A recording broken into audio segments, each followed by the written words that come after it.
ඔයා කොහෙද ඉන්නේ?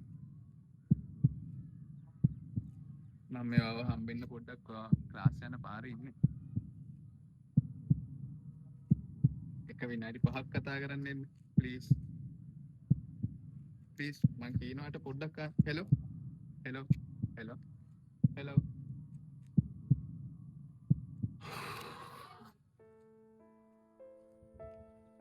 මල්කි අනේ ප්ලීස් මල්කි පොඩ්ඩක් නවතින්න මං කියන දේ අහන්න. ඇයි මල්කි ඔයාලට මං වෙන එක විනාඩි 5ක් දෙන්න බැරි? මං ඔයාලට මෙච්චර ආදරේ නේද? මං ඔයාලට කීපාරක් කිව්වා දැන් අවුරුදු ගාණක් තිස්සේ කියනවා මං ඔයාලට කැමති නැහැ. ඔයා කරන්න බොරු වැඩක්. මල්කි මං මෙච්චර ඔයාගෙන් දැන් 10 පාරකට වඩා මං කැමැත්ත ආලා තියෙනවා මල්කි. මං ඔයාලට ආදරේ නිසා. මොකද්ද මල් චුට්ටක් තේරුම් ගන්න ප්ලීස් මං ඔයාලට ආදරේ මල්කි. ඔයාට තේරෙන්නේ නැද්ද මං කියන එක? මං ඔයාලට කැමති නැහැ. මට ඔයාව දැනෙන්නේ නැහැ. මට මගේ පාඩේ ඉන්න දෙන්න. ප්ලීස් මං වෙන චුට්ටක් එකපාරක් හිතන්න. චුට්ටක් ප්ලීස් අනේ මල්කි ප්ලීස් මල්කි.